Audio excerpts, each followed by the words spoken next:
Всех приветствую, меня зовут Владимир Златазов, я из Екатеринбурга, я архитектор, но занимаюсь я больше не архитектурой, а различными транспортными вопросами и, в первую очередь, велосипедной инфраструктурой.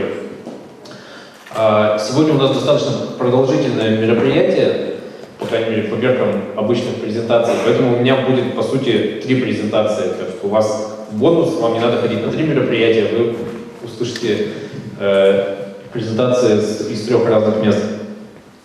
Начнем, собственно, с того, что такое велосипедная инфраструктура, для чего она нужна и какая она бывает, потому что часто мы можем выхватить какие-то из интернета какие-то картинки и сказать, что вот нам нужно вот именно вот это, хотя, может быть, это и не самый подходящий вариант для вашего города.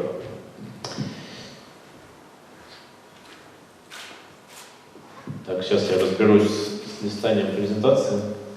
О, ура! Ну, собственно, первое, почему велосипед? Столько лет жили без какого-либо ощутимого велодвижения, почему-то вдруг, хотя велосипед существует уже 100 лет в своем современном виде, почему велосипед, почему сейчас, зачем он вообще нужен?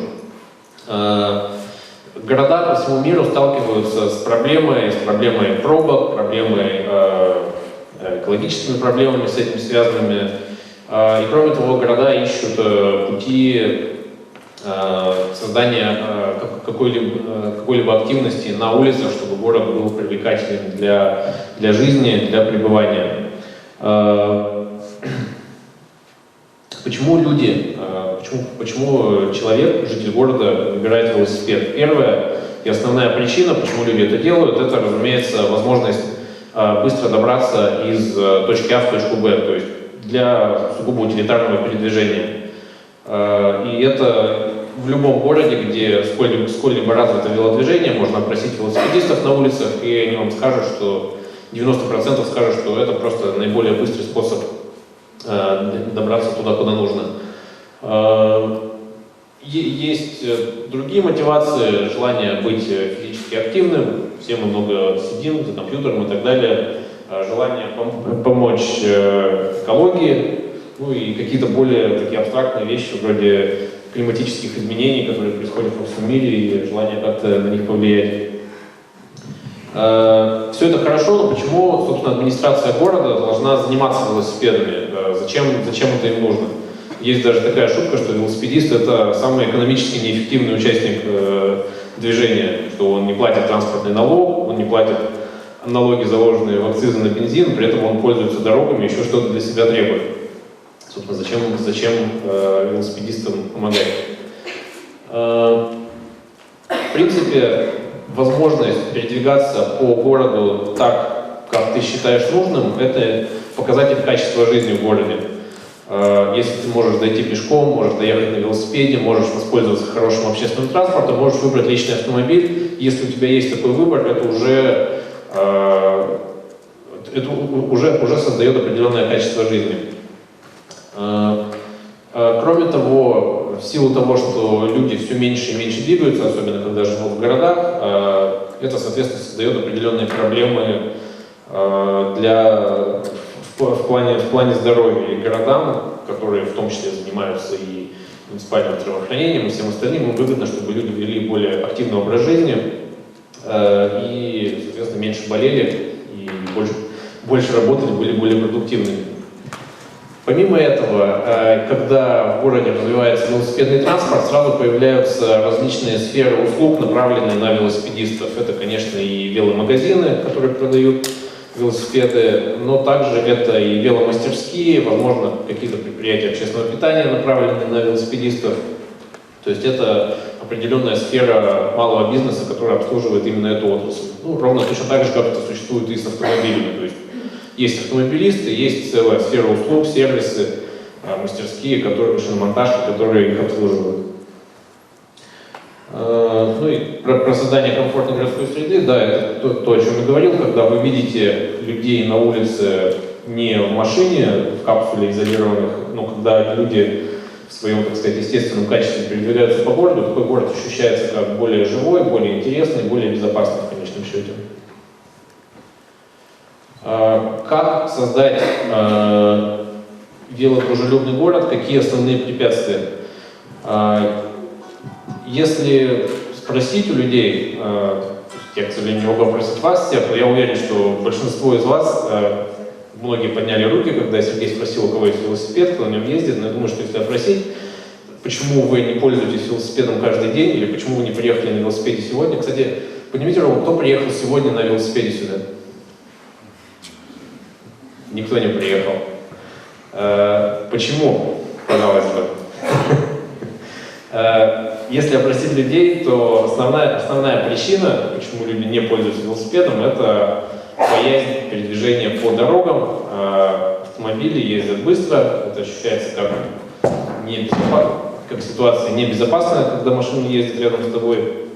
Соответственно, нужны какие-то... По тротуарам, опять же, ездить неудобно, ступеньки, высокие бордюры, нужно уворачиваться от пешеходов, которые тоже не слишком радушно принимают велосипедистов, когда они там находятся в их пространстве.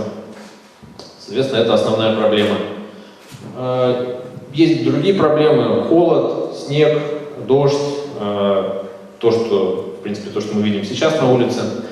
В принципе, все эти вещи, они действительно являются препятствиями, но я чуть позже к этому вернусь. В принципе, они являются преодолимыми. Основная проблема все-таки это именно невозможность делить пространство с автомобилями в той ситуации, когда машины ездят быстро. При этом надо сказать, что велодружелюбный город, где люди перемещаются в больших количествах на велосипедах, это не то, чтобы некий выключатель включить, вот он появился, велодружелюбный город, выключить, он исчез. Это некий процесс. Это некий процесс, который идет во многих городах мира. Кто-то дальше прошел, кто-то начал совсем недавно и прошел только первые шаги. И то есть не надо воспринимать это как, что вот у нас сейчас ничего нет, и поэтому это какой-то окончательный провал. То есть всегда можно улучшить ситуацию, и даже те города, которые уже преуспели на этой ниве, они тоже находят пути все больше и больше людей привлекать к этому виду транспорта.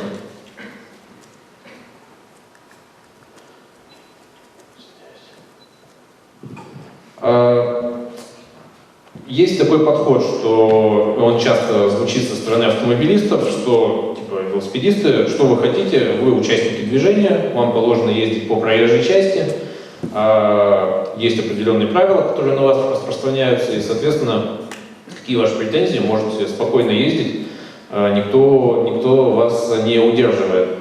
И действительно есть такие люди, я думаю, что по исследованиям, в принципе, это примерно 1% населения любого города. Это люди, которые настолько невосприимчивы к риску, что они готовы ездить на велосипеде в любых условиях, какими бы страшными дороги ни казались, они всегда будут ездить. Есть еще, скажем, 5-6%, которые готовы ездить, если хоть что-то будет сделано для велосипедистов. Есть еще энное количество процентов, которые будут готовы ездить, если появятся, скажем, велополосы, но есть примерно 50% людей, которые, в принципе, заинтересованы ездить на велосипеде, но они ждут появления благоприятных условий, потому что в ситуации, как она существует сейчас в городе, они это делать не готовы. Ну и кроме того, естественно, такой подход, что на велосипеде могут ездить только смелые и рискованные, он не может, по определению, он не может быть инклюзивным, потому что сразу же выпадают пожилые люди, сразу же выпадают дети, подростки, и женщины, как правило, не станут пользоваться велосипедом в таких условиях. То есть, в принципе, это не предполагает массовое использование велосипедов, такой подход. Чтобы сделать велосипед по-настоящему массовым видом транспорта, нужна специализированная велоинфраструктура, которая позволила бы, то есть велосипед, он в принципе и так является самым быстрым видом транспорта в городе, причем независимо от города. Я думаю, что это самый быстрый способ доехать куда-либо в Сыктывкаре. Я точно знаю, что это самый быстрый способ доехать куда-либо в Екатеринбурге, по крайней мере, на расстояниях до 5-6 километров, а с учетом того, какой размер имеет город, то это, в принципе, большинство поездок, так или иначе. И то есть нужна велоинфраструктура, которая сделает все это комфортным и безопасным для большинства людей.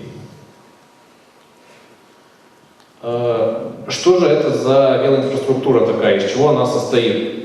Это, в общем-то, как бы инфраструктура для движения, она делится на три основных типа. Это велодорожки, это велосипедные полосы и это совмещенное движение.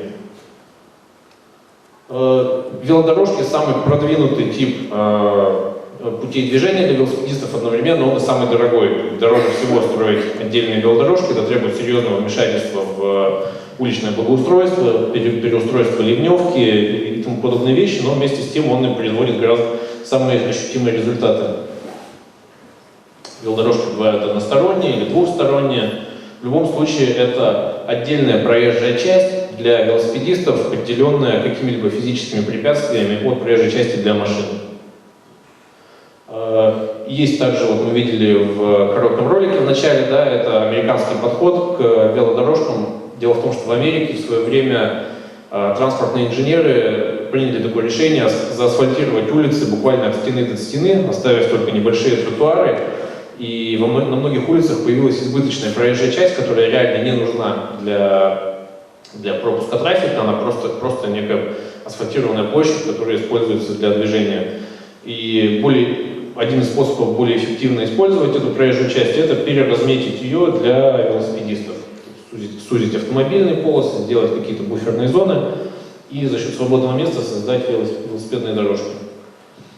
Вот также то, что мы видели в ролике, это Нью-Йорк Проспект Парк Вест. То есть видно, что за счет того, что убрали одну полосу для движения для автомобилей, создали велосипедную дорожку, буфер из припаркованных машин и еще буферную зону, чтобы было место, где открыть дверь для машин.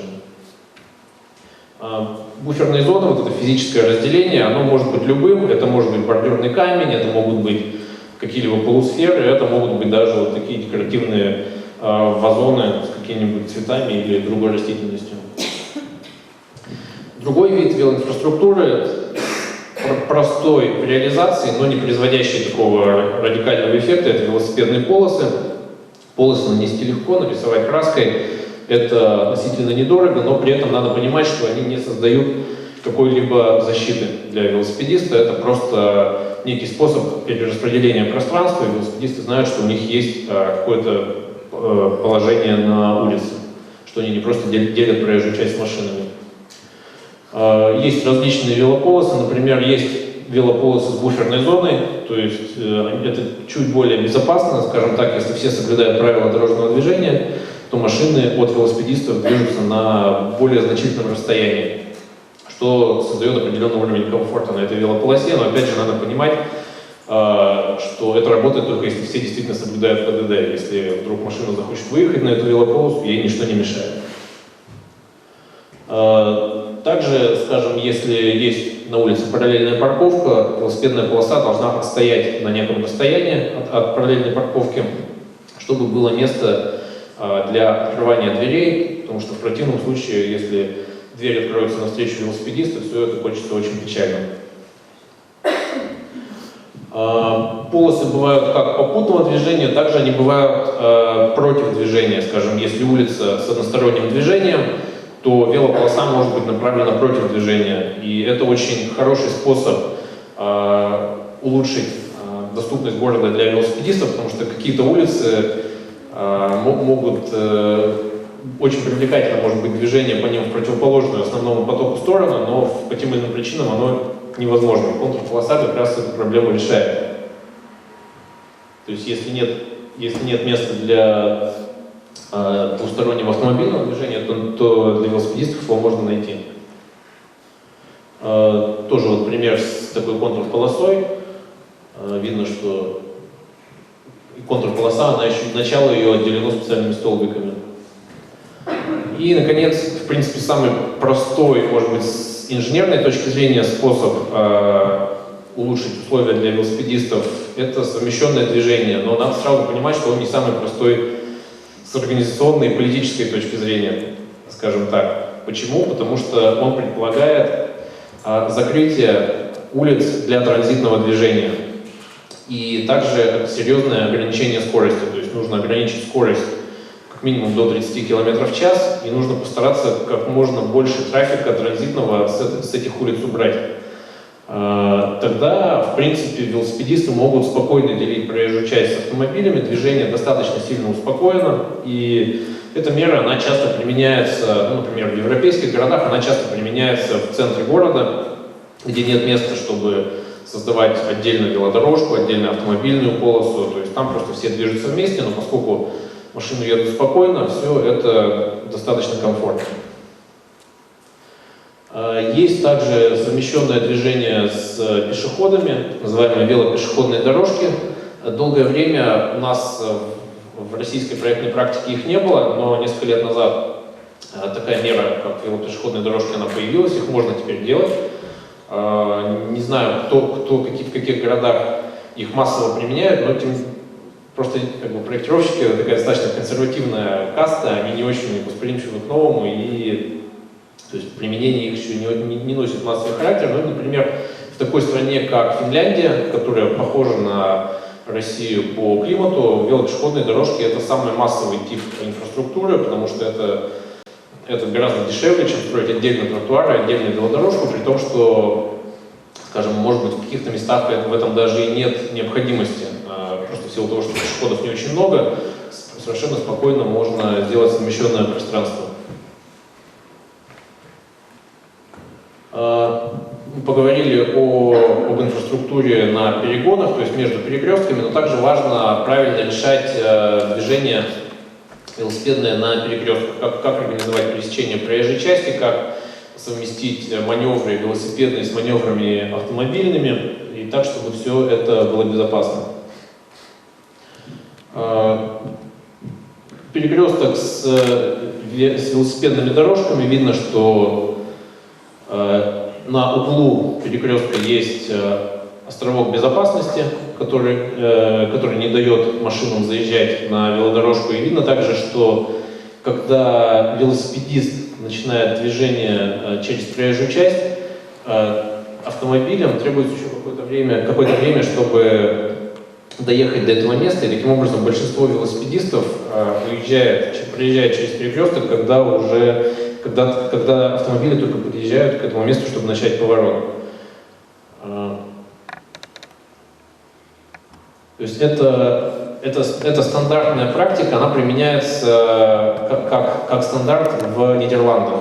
То есть в стране, которая наиболее преуспела на данный момент в создании благоприятных условий для велосипедистов. И в этой стране 25% поездок на национальном уровне, то есть вообще во всей стране 25% поездок совершается на велосипедах, а в городах до 60% поездок. Ну и вот видно, как это выглядит в жизни, то есть две велодорожки пересекаются, идущие по разным улицам, и на углу обязательно островок безопасности, который позволяет сделать левый поворот, и также он защищает от движущихся машин. Этот подход, что интересно, долгое время он был присущ только Нидерландам. Сейчас американцы тоже открыли для себя эту идею, переработали ее под свои стандарты, и сейчас тоже начинают в тестовом режиме ее применять и находят, что, оказывается, это работает. Какой сюрприз. Следующее — это как организовать движение на перекрестке, если у нас по улице идет велополоса. Скажем, если ты приезжаешь по велополосе к перекрестку, как сделать так, чтобы машина, которая будет поворачивать направо, чтобы водитель тебя видел, прежде чем он совершит поворот и, соответственно, пропустит тебя. Потому что по правилам он должен пропускать велосипедиста. Для этого делается специальная выдвинутая вперед линия разметки для велосипедистов. Таким образом, велосипедисты, когда они стоят на перекрестке, они в зоне видимости стоящие за ними машины, и они могут первыми уехать с перекрестка, и машины обязаны их пропустить. Есть также другой подход, который подразумевает создание велополос. Вы видите, что здесь идет улица, она размечена на несколько полос движения для машин, и посередине, вот этим красным цветом выделено, это идет полоса для велосипедного движения. То есть это такая достаточно сложная схема, это в Германии находится. То есть немцы, они считают, что это хорошая практика, но в принципе, с моей точки зрения, ну и в принципе цифры по количеству велосипедистов в Германии, скажем, в Голландии это показывают, что в принципе немногие готовы ездить в ситуации, когда у тебя с одной стороны стоит грузовик, а с другой стороны автобус поворачивает направо. То есть это не очень здорово. Велополосы все-таки это достаточно такое хорошее начало, но не стоит ограничиваться ими. Также возможность организовать с помощью велополосы левый поворот, то есть делается специальный карман, и с которого, когда загорается зеленый сигнал в противоположном направлении, из этого кармана можно повернуть. Велополосы также, скажем, она может идти как велополоса на перегоне между перекрестками, когда она приближается к перекрестку, она переходит в выделенную велодорожку. То есть здесь видно, что начинается бордюр, и, соответственно, она из велополосы превращается в нормальную защищенную велосипедную дорожку. И вот как бы ее продолжение. Ну и, наконец, важно также на перекрестках можно создать дополнительный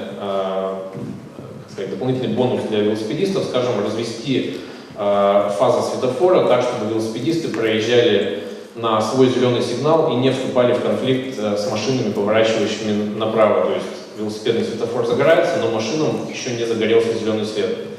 То есть это создает некий дополнительный бонус. Это то, что касается введения велоинфраструктуры. Я думаю, что можно, если есть какие-то вопросы,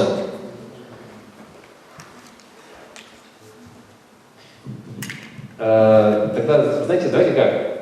Давайте переставим презентацию. Я тогда, это было, знаете, это было абстрактное немножко введение. Я хочу сейчас рассказать про более интересную тему. Это, собственно, что у нас происходит с этим в Екатеринбурге. Это ближе к реальности. Можете переставить презентацию?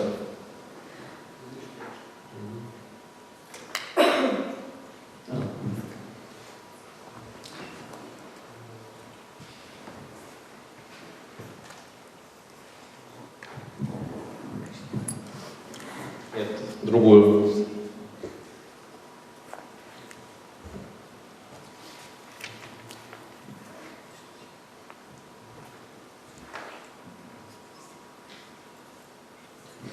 Другая презентация, нет.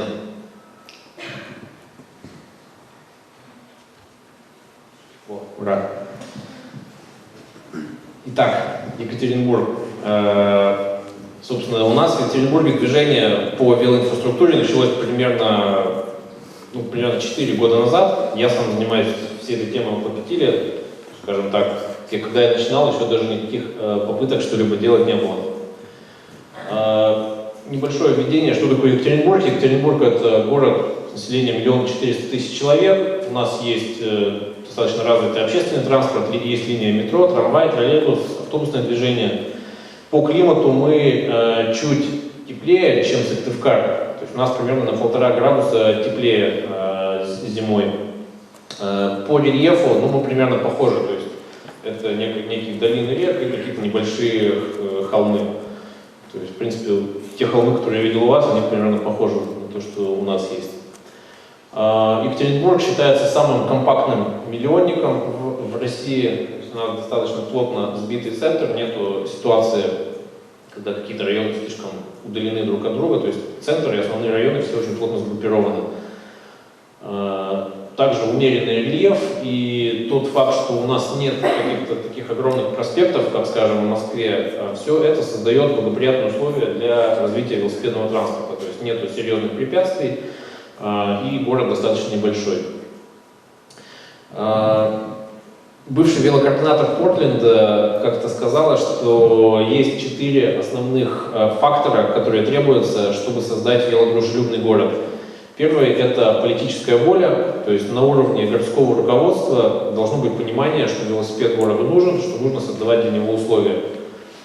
Второе — это должна быть инициатива снизу, то есть среди людей, среди горожан должны быть люди, которые активно поддерживали бы эту идею, должно быть некое велосообщество, пусть и небольшое, которое те вещи, которые город реализует, которое могло бы эти инициативы поддерживать и отвечать на всю ту критику, которая обязательно будет сыпаться на городские власти со стороны автомобилистов, со стороны СМИ, что вы вкладываете деньги в никуда, что никто в нашем городе ездить на велосипеде не будет и так далее. То есть должны быть люди, которые на это ответят.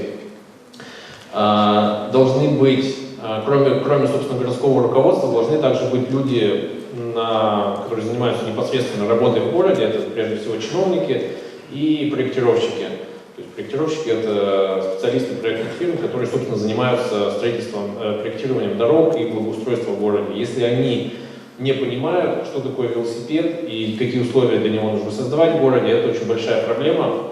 Это то, с чем мы постоянно тоже сталкиваемся. То есть руководство города может заявить, что да, нам все это нужно, вот запроектируйте нам велодорожки, но при этом, как оно потом реализуется в жизни, это очень, все может очень быть печально. И третье, конечно, это финансирование. То есть если нет денег, соответственно, очень мало что можно сделать.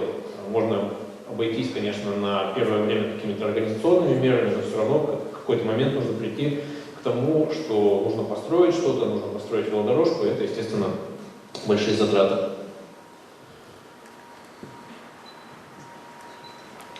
Значит, что касается политической воли. У нас в Екатеринбурге с начала 2010-х годов достаточно прогрессивный замглавы администрации по транспорту, благоустройству и экологии Евгений Липович, он в свое время заявил, что велодорожки нужны, и мы будем их строить. И это было очень большим прорывом. В каком плане? То есть, может быть, велодорожки не появились сразу на всех улицах, но, по крайней мере, сейчас велосипедная часть интегрирована во все текущие проекты, которые реализуются в городе.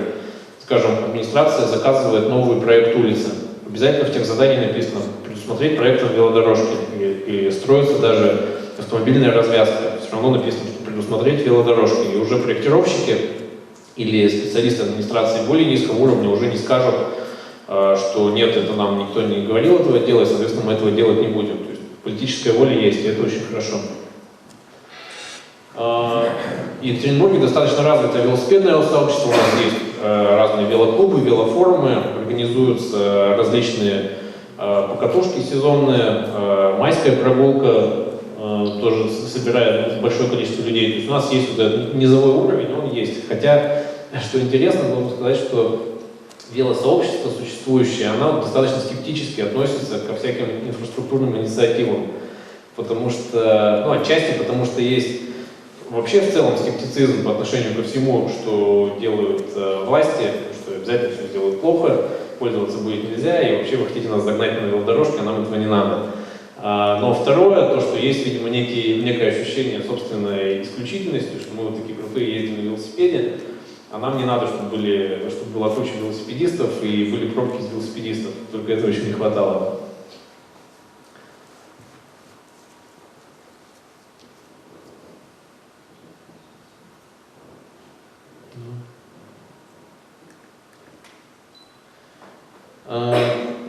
Также не могу в данном случае не рекламировать нас самих. Я представляю организацию «Город.Про». Значит, нашему фонду, сколько уже сейчас будет, 2 года, и мы занимаемся, то есть именно системно работаем над тем, чтобы в городе развивалась велоинфраструктура. Предлагаем различные проекты администрации, проводим различные мероприятия, и, в принципе, на достаточно высоком уровне. То есть, например, в начале июня этого года у нас была международная велоконференция, и вот наш мэр Евгений Розиман эту велоконференцию открывает. Что касается чиновников и проектировщиков, с этим сложнее.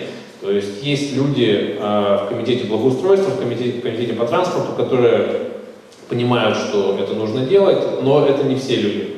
Есть люди, которых это, мягко говоря, не очень интересует, соответственно, их сложно расшевелить. То же касается и проектировщиков. В основном все эти люди автомобилисты, и поэтому заставить их образовываться на тему велодорожек — это очень сложная задача. И этот процесс очень медленный, и многие проекты реализуются с решениями, которые не выдерживают критики, и только на этом опыте мы можем сказать, что нет, вы видите, вы сделали плохо, давайте в следующий раз сделаем хорошо.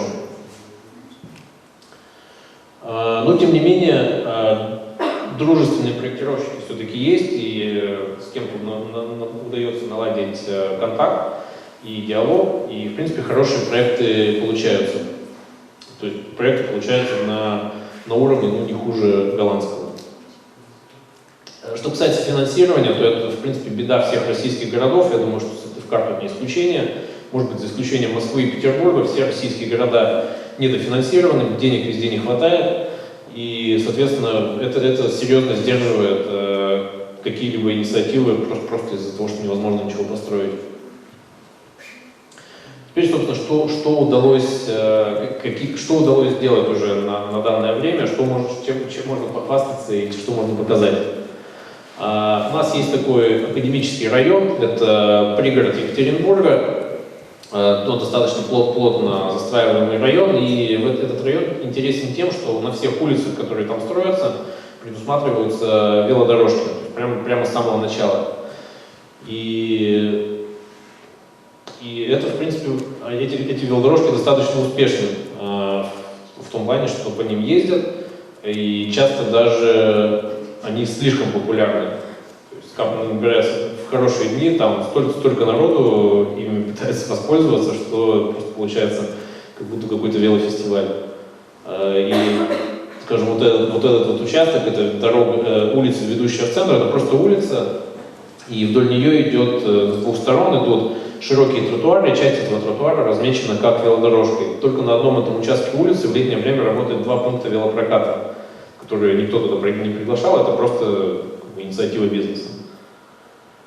Но не все так хорошо там, как я уже сказал, проектировщиков очень сложно привлечь на свою сторону, все они знают то, что они знают, и они считают, что они знают все, что нужно, и, соответственно, получается так, что то, что они делают, часто этим невозможно пользоваться.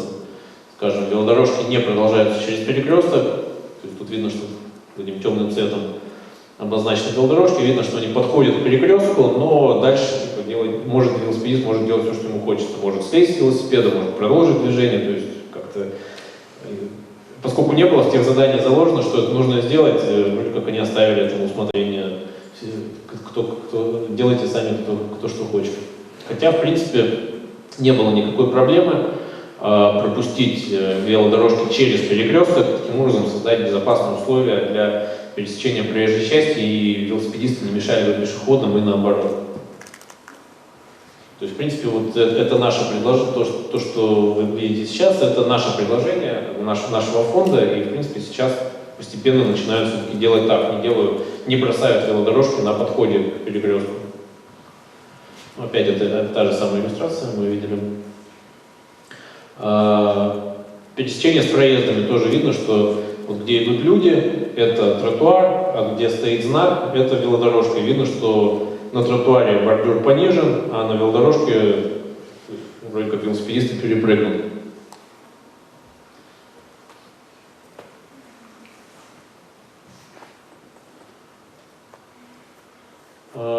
Также проблема с этими велодорожками, то, что они примыкают непосредственно к проезжей части, и вся придорожная инфраструктура, это столбы освещения, светофоры, знаки, все это оказывается на велодорожке, и что естественно, сужает ее эффективную ширину, ну, как минимум вдвое.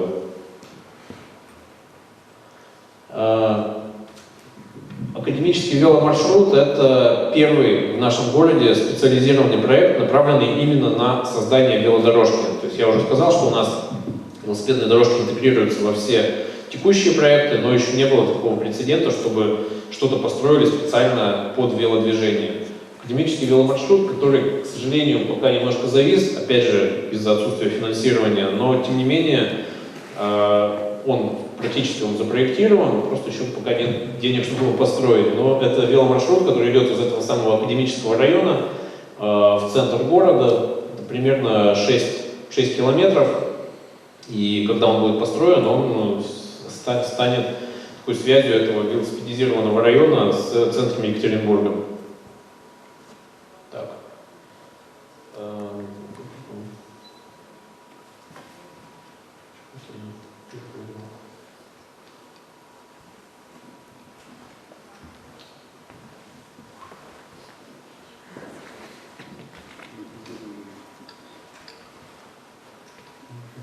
Так, а можно F5 нажать?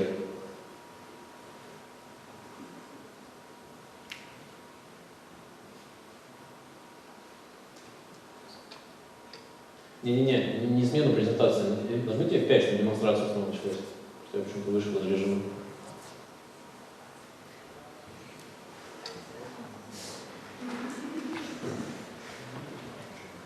F5 на клавиатуре.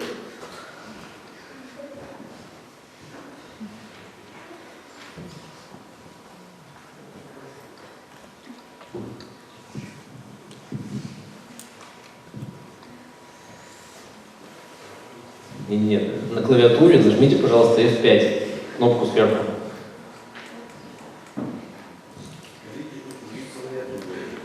А нет клавиатуры. Короче, нужно перейти в режим демонстрации слайда.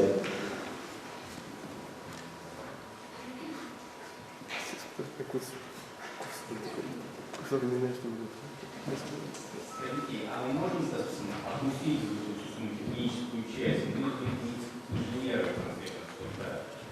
И все это просто включить, это, конечно, хорошо. Мы, на наш взгляд, чиновников, строителей. И для нас тоже очень интересно. Это очень важно для понимания вообще возможностей. Ну, смотрите, дело в том, что вообще опыт других городов достаточно интересно, особенно если это опыт российских городов, потому что он, так скажем, немножко экстраполируется на все наши города, и можно как-то понять, что нужно сделать здесь, учитывая опыт других. В принципе, мне кажется, это может быть полезно, если вы хотите.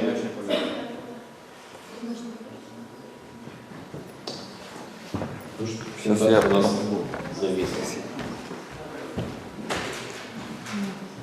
О, все, ура.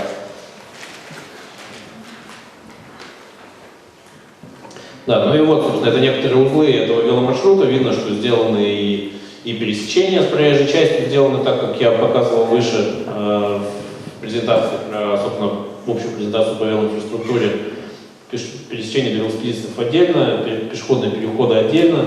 Также повороты организованы таким образом, чтобы не мешать, чтобы одни участники движения не мешали другим. То есть, в принципе, все это достаточно хорошо продумано, осталось найти деньги. То, что касается интеграции, вот скажем, в проект транспортных развязок, то есть то, что обычно во всех городах страдает отсутствием не только велосипедной, а даже базовой какой-то пешеходной инфраструктуры, скажем, строится автомобильная развязка, а о том, как люди должны переходить дорогу, обычно при этом забывают. Вот у нас есть вокруг города объездная дорога, такая шестиполосная автомагистраль. Она не вся еще имеет непрерывное движение, но постепенно город строит на всех пересечениях многоуровневые развязки, и в перспективе она должна стать полностью непрерывного движения. Ну и, соответственно, поскольку и по обе стороны этой объездной дороги есть жилые районы, надо как-то обеспечить пересечение. Одна из таких развязок, как раз-таки на выезде из того уже упоминавшегося академического района, сейчас это такое огромное транспортное кольцо, но его планируется с одной стороны пробить дорогой и трамвайной линией, с другой стороны построить над всем этим мост, ну, путепровод.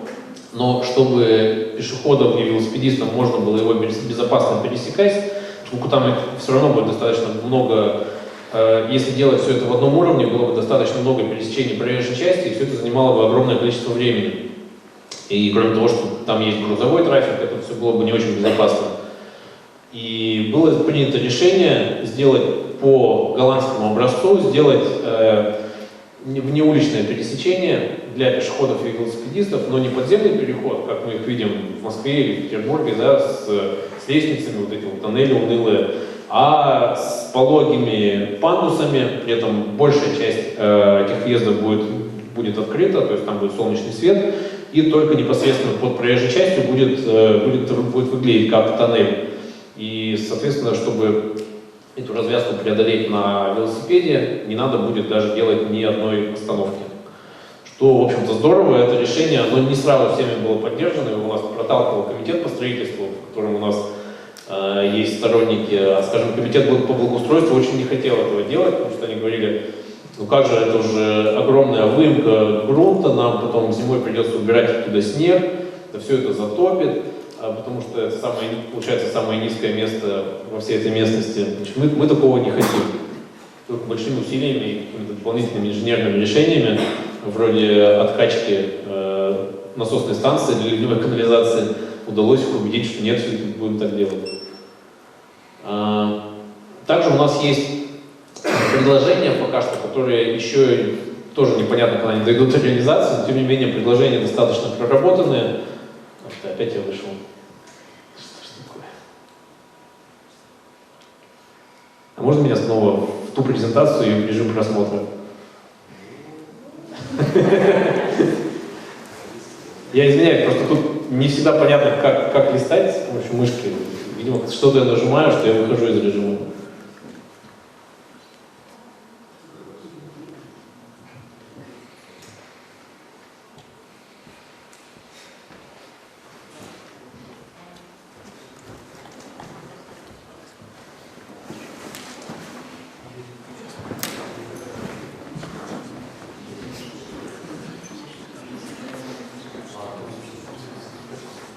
Не, в другую презентацию, не в эту.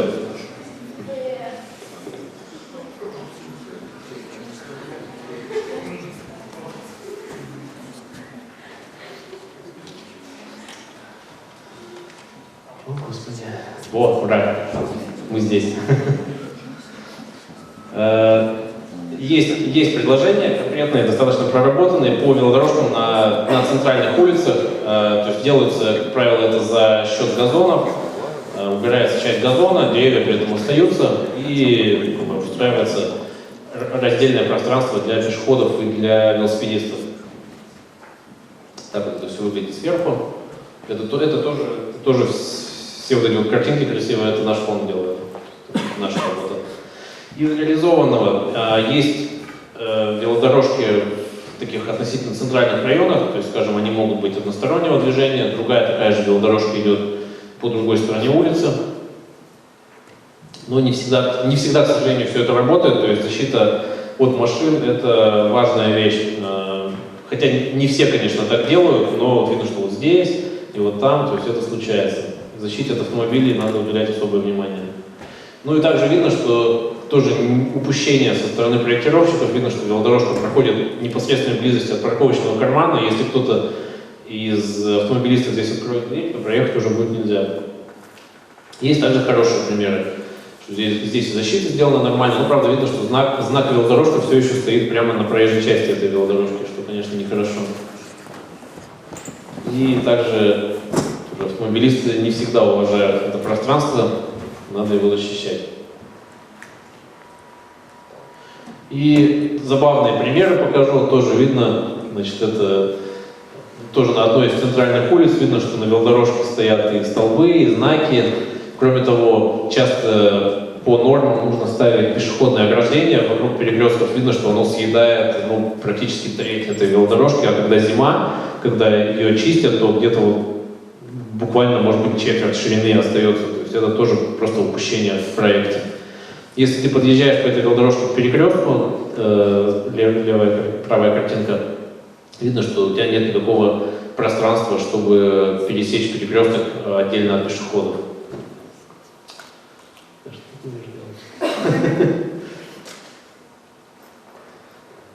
Можно повторить манипуляцию с презентацией?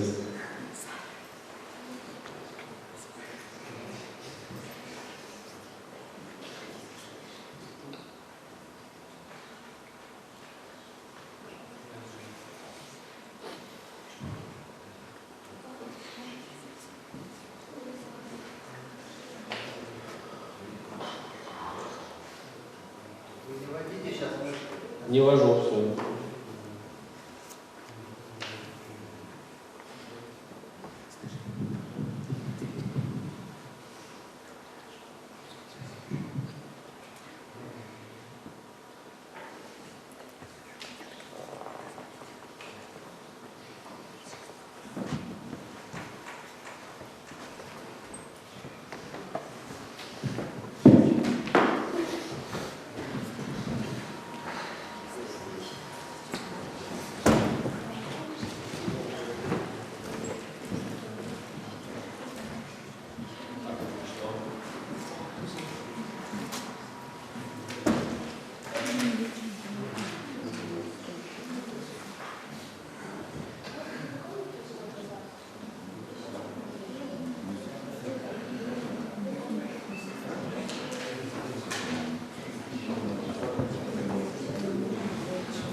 Ну и что происходит с презентацией?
Ну, что делаем дальше? Мы переключим презентацию или нет? Ну, давайте.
Ладно, давайте это, окей. Я чувствую, что мы не переключимся на конец той презентации, поэтому я лучше начну с этой. Вернее, продолжу и закончу этой. Это короткая, так что и она ближе к жизни, как я чувствую. Значит, смотрите, почему никто не приехал на велосипеде сегодня?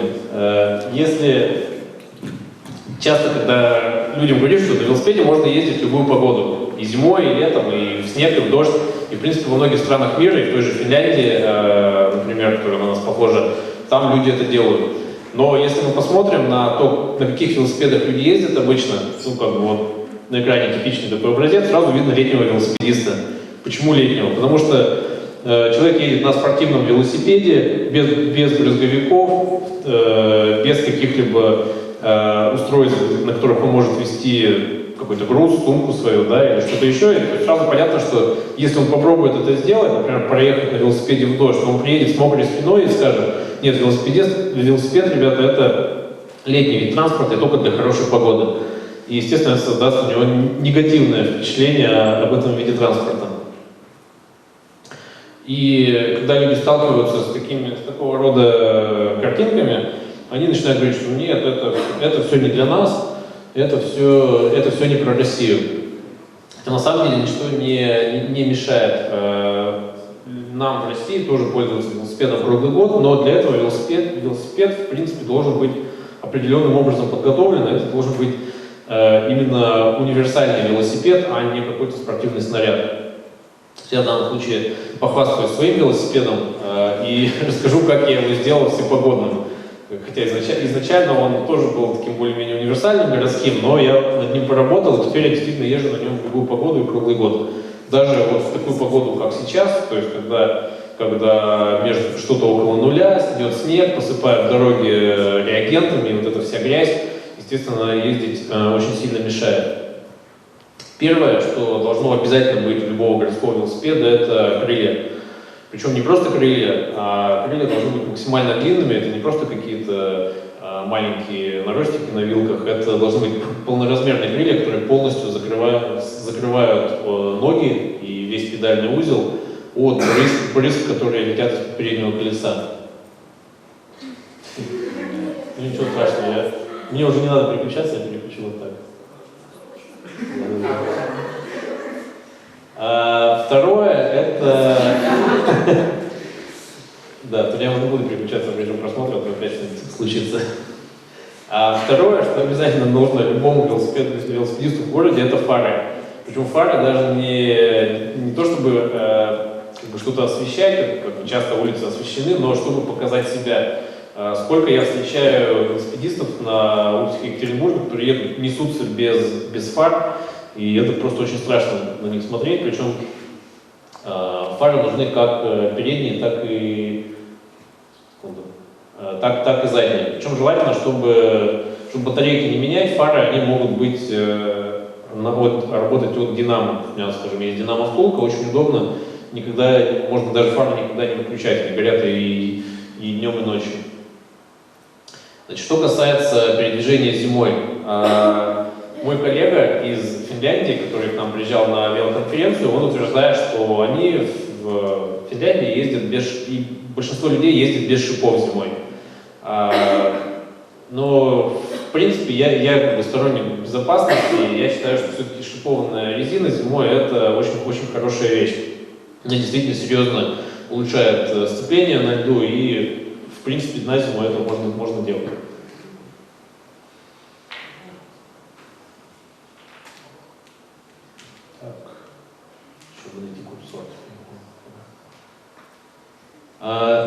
Значит, это уже не относится к сезонным аргументам, это тот аргумент, что велосипед нигде нельзя оставлять. То есть оставил велосипед, его угнали, значит, на велосипеде можно ездить только тогда, когда его можно взять с собой тащить его на себе в магазин, в школу, в консерваторию и куда угодно.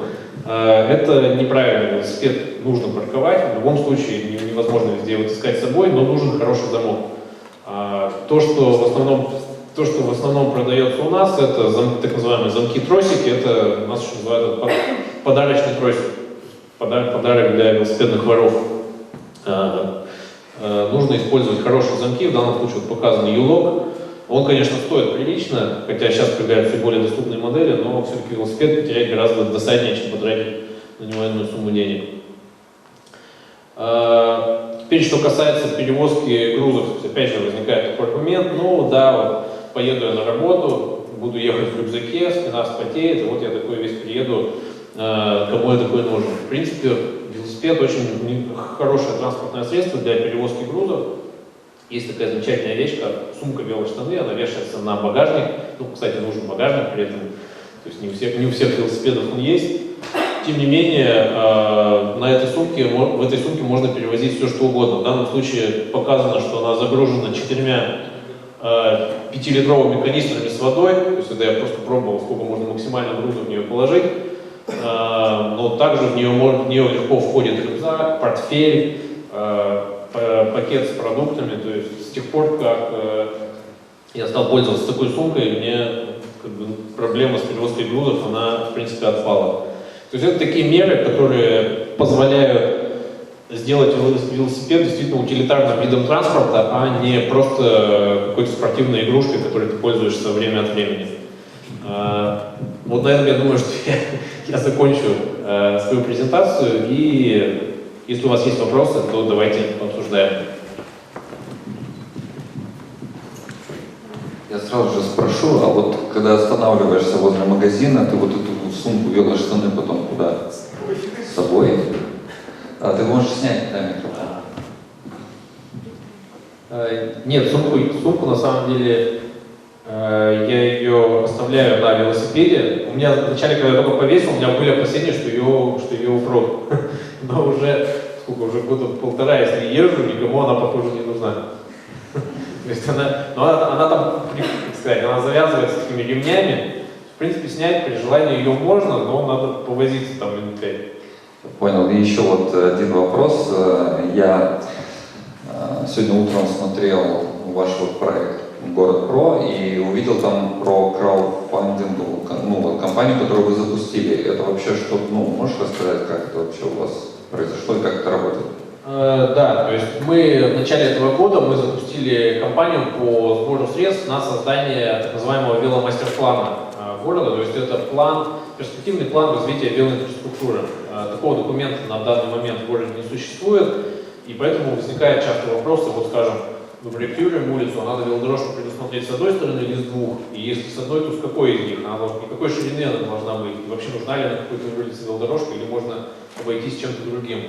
То есть, чтобы таких вопросов не возникало, нужен некий документ, где будет написано, что у нас на этой улице такая велодорожка, на этой другая, велопарковки должны делаться вот таким образом, а не другим, и так далее. То есть мы взяли на себя, как некоммерческая организация, мы взяли на себя такую задачу разработать такой документ.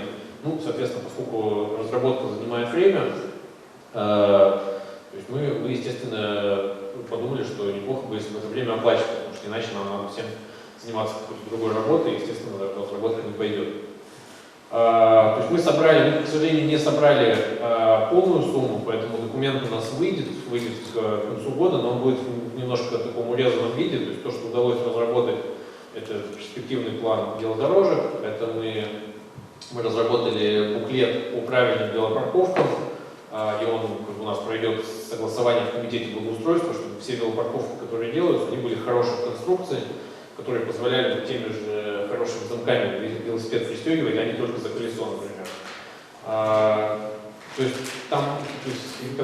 почему не собрали всю сумму, мы допустили тоже некое количество ошибок в сборе. Например, что надо, все-таки если ты собираешь деньги, ты пытаешься привлечь пожертвования от людей, то надо более-менее регулярно пускать какой-то отчет, что сделано, что на эти деньги случилось и так далее, чтобы люди чувствовали, что деньги просто не упали в черный ящик, и что-то когда-то появится, а чтобы были регулярные отчеты.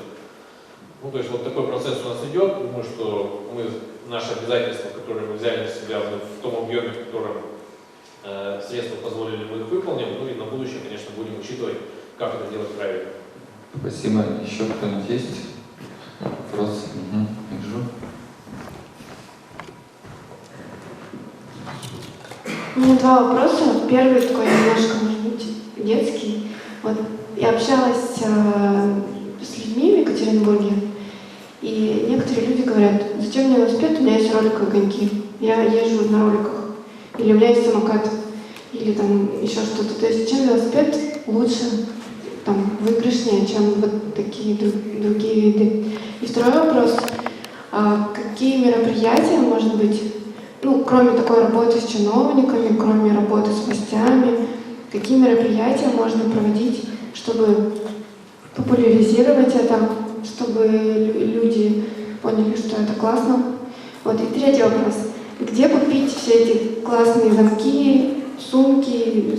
То есть вот где на улицу выходишь, непонятно. Первый вопрос, чем велосипед лучше, чем самокат, роликовые коньки, скейтборд и все подобные вещи? Нет, я думаю, что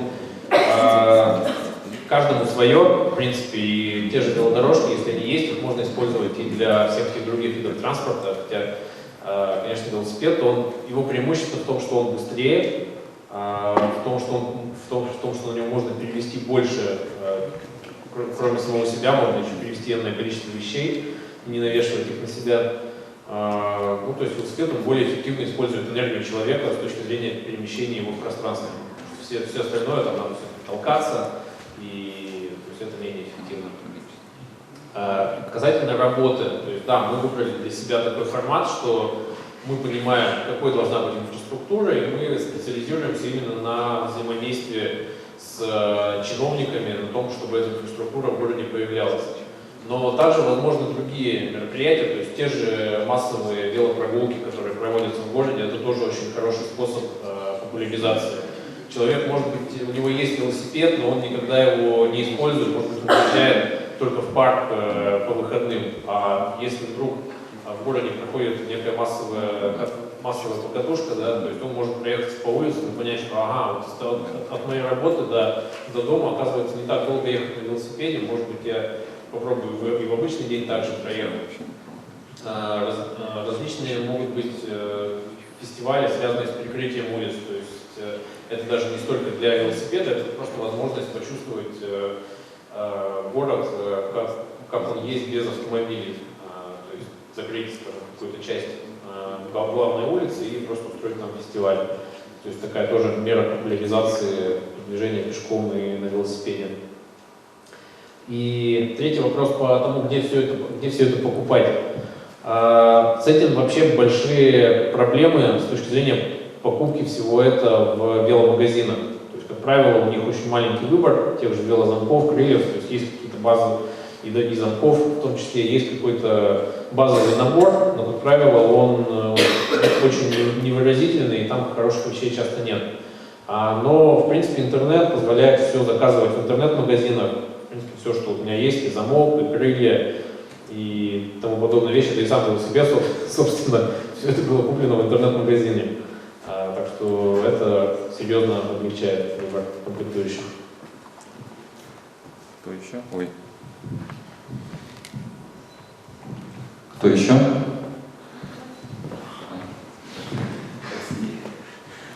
Есть еще такая проблема, почему велосипедом не пользуются. Это проблема, что его негде хранить дома.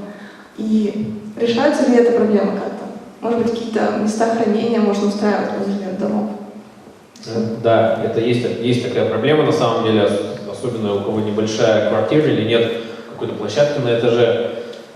Мы, как организация, мы с этой проблемой пытаемся работать следующим образом. У нас достаточно большой университет в Екатеринбурге, у него есть общежитие, то есть они разбросаны по всему городу, и студенты, в принципе, это самая благоприятная аудитория для велосипеда, да? То есть у них не очень много денег, чтобы купить автомобиль, и, в принципе, они могли бы им пользоваться, но у студентов многих общежитий, в общежитиях у них такая проблема, что им запрещается хранить велосипеды в общежитии. И у нас мы вышли с инициативой построить так называемые, называется велоклетка, немножко неприятное название, но, в общем, это огороженная площадка, в которой стоят велопарковки и огороженная забором с крышей, то есть велосипеды не будут мокнуть, и вход в вольер осуществляется по магнитному ключу, который получаешь, и, соответственно, раз доступ уже ограничен, то, соответственно, можно более-менее безопасно хранить велосипед. К сожалению, мы пока этот проект не реализовали, то есть мы получили софинансирование в администрации, мы нашли частного спонсора, который готовы часть денег выделить, потому что стоит это примерно 500 000 рублей, может быть, порядка 700 000 это мероприятие. Но пытаемся еще, чтобы сам университет поучаствовал в этом проекте, но, к сожалению, в силу там разных обстоятельств и проволочек, очень забюрократизированная структура, так они деньги нам и не выделили. Ну, может быть, на следующий год повезет. То есть, и в принципе, как одно из решений, где хранить велосипед, скажем, дома, да, это попробовать поставить во дворе такую вот велопарковку для долговременного хранения, которая бы закрывалась, то есть что-то типа велобокса. Он может быть индивидуальный или он может быть на несколько велосипедов. Скажем, если у вас во дворе соберется некая инициативная группа, вы можете попробовать скинуться деньгами, кто-то собственными силами, да, и попробовать такую вещь организовать. Потому что много места она не требует, это не автомобильную стоянку сделать. В принципе, я думаю, что это вполне подъемно. Мой вопрос. У меня немножко такой тоже банальный, наверное, вопрос, но который меня волнует там в большей степени, потому что мне кажется, что сейчас в нашем городе нет там каких-то проблем с критической массой велосипедистов, это как раз хватает там. Но с чего начать работать с чиновниками, допустим? Там, нам нужен какой-то проект велодорожек, там, предложения какие-то, или можно идти просто там, говоря, что вот есть такое-то количество, давайте там вместе что-то делать. Вот. И если нет очевидной политической воли сейчас в городе, там, как сторонников себе искать? Тут я немножко посмотрел город, но буквально совсем немного увидел, но просто как бы некое первое впечатление, попробую какой-то вывод сделать. Первый способ, как вы можете начать работать в сторону велодружелюбного города, это попробовать такую работу сделать, как понижение бордюров на пешеходных переходах. Потому Потому что если большинство велосипедистов, когда они начинают только ездить, они все равно ездят по тротуарам, и все эти бордюры на выездах из дворов, на перекрестках, они очень сильно мешают, особенно если велосипедист начинающий. И тут как бы в этом направлении можно объединить усилия с теми же маломобильными группами граждан, с теми же мамами с колясками. То есть тут такая вещь, которая будет работать на многие группы, тут можно найти союзников. В принципе, это не так сложно продвинуть в администрацию, что вот надо понижать бордюры, да, нужно увеличивать доступность среды. С этим никто спорить не будет. И, в принципе, тут можно даже, скажем, в Екатеринбурге сейчас удалось добиться того, что при всех ремонтах улиц, даже если это просто фрезерный ремонт, когда снимают покрытие и кладут новое, обязательно делают везде на том участке, который ремонтируется, делают везде понижение бордюров. Хотя раньше этого не делалось. В принципе, вы могли бы тоже к этой практике прийти. Второй путь, он совсем другой, который я вижу. Дело в том, что город у вас не очень большой, и чисто по моему впечатлению, трафик, он не очень интенсивный. И что можно было бы сделать, это попробовать позаниматься успокоением движения на основных улицах, то есть это ограничение скорости, какие-то более гуманные, скажем, 30-40 км в час. И это в тех местах, где это необходимо, какие-то искусственные неровности, то есть просто чтобы трафик был более спокойным, тогда по проезжей части на велосипеде будет ездить гораздо безопаснее, и это будет чувствоваться как что-то более безопасное, чем когда машины по автодороге летают. То есть вот какие-то такие два пути я вижу, как вы можете к этому подойти. Так, мой вопрос, я не знаю, наверное, обещали камеры. Мы вот посмотрели ролик, все дороги, которые в этом ролике, вот американские, европейские, они односторонние. Сыктывкар — это в основном двусторонние дороги. А потом большинство фотографий, которые мы увидели, это фото летнего города. Сыктывкар — это город, в котором полгода — это точно не лето, а может даже больше. Да, вот вопрос. Если где-то у вас, как вы можете это прокомментировать вообще? Потому что мне показалось, что все, что мы увидели, это немножко не про Сыктывкар. Может быть, про Екатеринбург, но вот не про Сыктывкар, наверное, точно. И если где-то, вот, может, у вас на сайте информация про, даже не про сезонные велодорожки, а про велодорожки зимние, когда под снегом скрываются и разметка, и дорожные знаки, и все прочее. И как определить, где велодорожка, а где ее нет? Да, я могу ответить на этот вопрос. Я, к сожалению, не могу его проиллюстрировать, потому что проиллюстрировать его пришлось бы к презентации моего финского коллеги. Это не очень хорошо с точки зрения авторских прав. Тем не менее, значит, я просто поделюсь опытом, который, соответственно, нам тоже показали. На велоконференции к нам приезжал транспортный инженер из Финляндии, из города Оулу. Оулу — это практически на полярном круге, хотя они чуть ближе к океану, поэтому климат там не совсем полярный, но он примерно похож на Екатеринбург или на Сыктывкар, такое что-то среднее. Вот. И Оулу считается зимней велостолицей, чуть ли не мира, в Финляндии точно. Да, то есть у них 50% населения, это население там порядка 250 тысяч, то есть они, в принципе, похожи на вас в этом. 50% населения с той или иной периодичностью используют велосипед, даже зимой, и 10-15% поездок по городу осуществляется на велосипеде даже в зимнее время. Как они это делают? Значит, первое, что касается велоинфраструктуры, у них только велопешеходные дорожки. То есть это, по сути, это тротуар шириной метра 3-3,5, по которому можно ехать на велосипеде. При этом, естественно, все пересечения с проезжей частью сделаны с пониженными бордюрами, то есть нигде не надо на велосипеде прыгать. Но что касается именно зимней эксплуатации этой инфраструктуры, это самый важный момент. То есть они даже сами говорят, что самое важное — это не сама инфраструктура, а то, как вы ее эксплуатируете в зимнее время, как вы ее готовите. Значит, они не очищают эти дорожки до асфальта, они укатывают снег на них. То есть они не посыпают его ни реагентами, ничем, просто снег идет, он утрамбовывается, образуется такой снежный насыпь. И поэтому у нас очень хорошо ехать на велосипеде. Ну, имея такой личный опыт, я могу это подтвердить. Это действительно, когда, скажем, в парке, там хорошая протоптанная дорожка, где люди ходят, по такой дорожке очень здорово ехать. А когда этот наст постепенно, если снег долго не идет, когда этот наст постепенно превращается в лед, только тогда они начинают например, разбрасывать не реагенты, а гранитную крошку. Гранитную крошку или песок, но песок без соли, то есть чтобы не таяло, просто чтобы было дополнительное сцепление.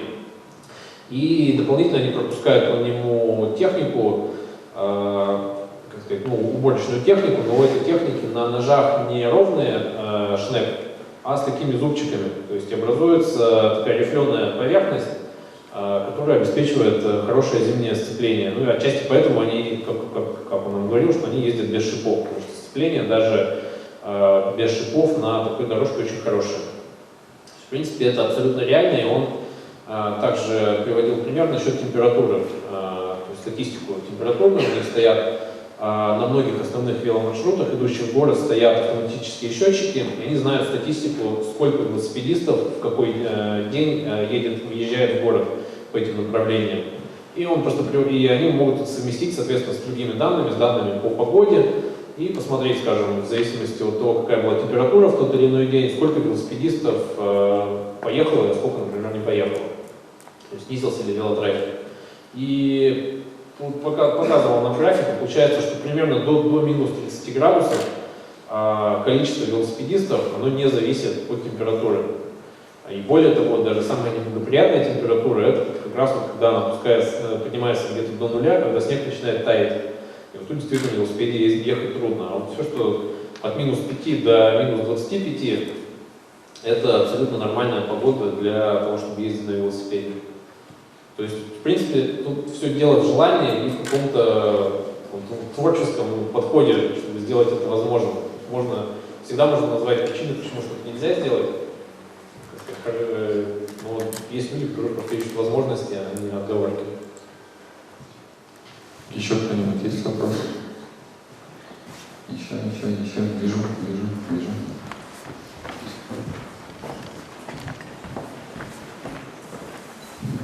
Здравствуйте. Я хотела спросить, как складывается общественное мнение, то есть отношение пешеходов к велодорожкам?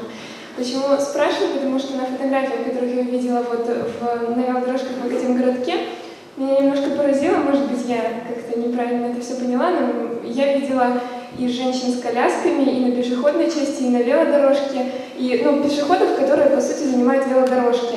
Как вот эта вот ситуация решается, есть ли проблемы какие-то? Спасибо. Да, проблема такая и есть. То, что люди, которые идут пешком, они не видят, что это велодорожка. Их можно понять, если они просто куда-то идут. То есть, собственно, какое им дело до того, что тут что-то где-то нарисовано или там другое покрытие. Я думаю, что это вещь неизбежная, особенно в самом начале, когда все это только появляется, люди еще не знают, что это велодорожка, что надо идти по тротуару, а по велодорожке едут велосипедисты. Я думаю, что это постепенно это придет, это понимание, и будет какое-то... Чем больше велосипедистов будет становиться на этих велодорожках, тем больше, соответственно, среди пешеходов будет больше людей, которые сами ездили по этим велодорожкам. И даже среди тех, кто по ним не ездит, будет больше понимания, что все-таки надо идти по тротуару, а не там, где ездить на велосипеде. Я думаю, что это просто вопрос времени. Я еще хотел спросить, а автомобилисты как к вам относятся вообще? К вашим инициативам и всему такому? Автомобилисты относятся по-разному на самом деле. То есть у нас есть, как мы называем, наши любимые враги, скажем, в лице некоторых журналистов, ведущих, которые очень любят потроллить насчет того, что Екатеринбург такой очень теплый город с очень подходящим климатом для велодвижения. Вы хотите, чтобы город вкладывал в это деньги, давайте, может быть, лучше вложим во что-то более полезное. Тем не менее, это одна сторона, но есть и другие люди, которые считают, что, допустим, я езжу на машине, но я считаю, что у людей должна быть возможность ездить и на велосипеде тоже. Почему нет? И это замечательно, что если это будет возможно, значит, надо вкладывать деньги в это тоже. Тем более, что это по сравнению с дорогами, это, в общем-то, копеечные траты. Еще у кого-нибудь есть вопросы? Так, все, да? Все.